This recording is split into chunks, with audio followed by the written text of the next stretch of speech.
Okay, now we're going to look at the gable edge trim, the second gable treatment. Again, it offers a nice clean linear look and easy shingle installation. In contrast to the gable channel, I'm just going to leave the factory end on the gable edge trim, just a squared off end. And I'm going to run it about a ½ an inch past the drip edge here.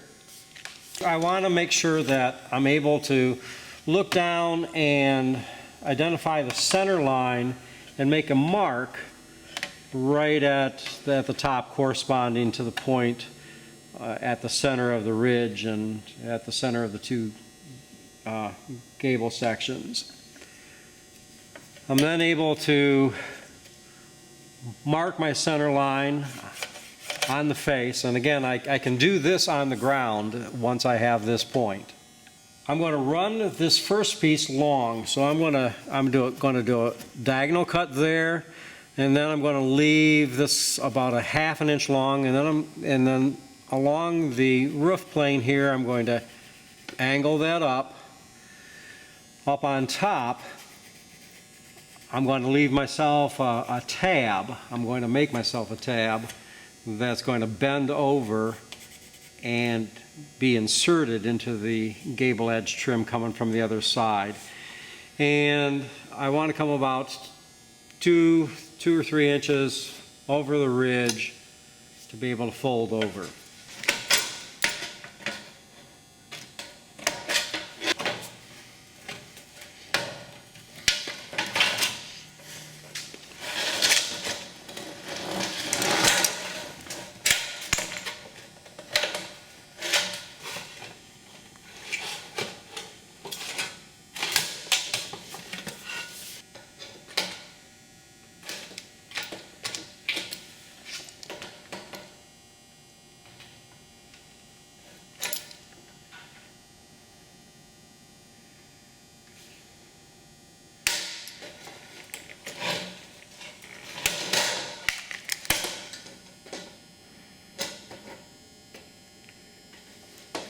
And an angle cut back from my center line as well.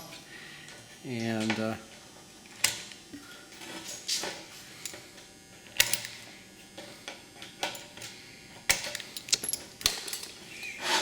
should be good to go. I'm going to fold that down. That represents the center line.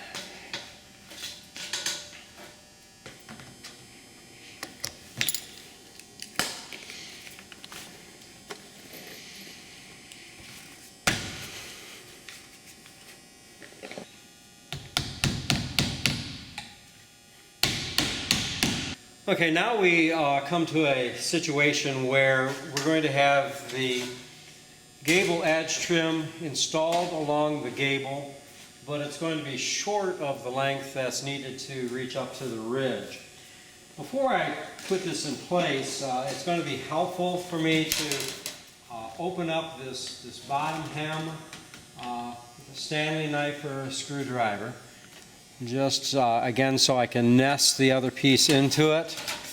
And likewise, at the very top of the part, I'm going to open this up as well so that I can make a tab to be inserted into that. The gable edge trim then is put in place, and just as with the gable channel, I'm going to put one nail at the very top, maybe a ½ an inch from the leading edge, and I'm going to open up that hem so I can nest the other piece into it. I've got a very short piece here that's going to represent what I need to reach up to the peak. I'm going to angle cut this just about the depth of my snips here, maybe 2 inches will be good. Likewise here at the top, the depth of my snips, I'm going to come back, I'm going to taper this into a tab I'm going to taper it from the side as well. And I'll snip this off a little so that I don't have so much to deal with. This then is going to be able to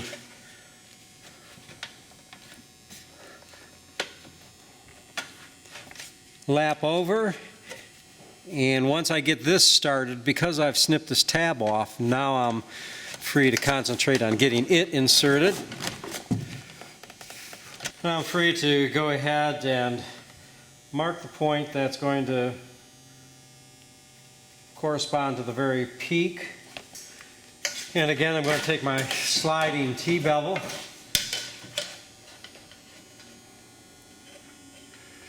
and I'm going to mark that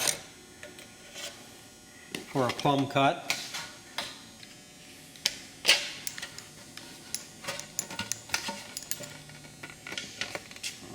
Snip the hem, that's where I'll bend over the ridge.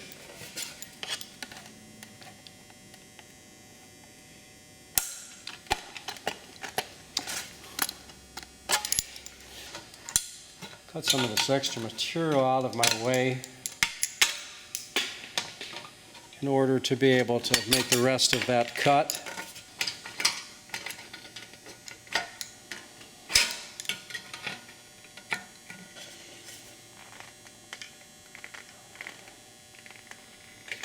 Okay, and now of course I've got to open this up as I did before, and open this bottom hem. Not a whole lot to work with there, but open it up. Now we'll go ahead and see how it fits together.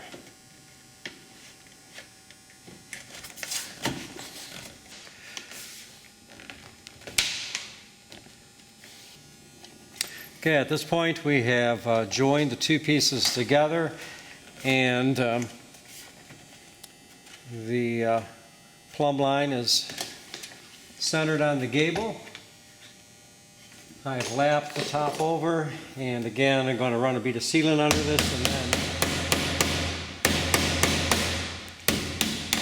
secure it. One nail.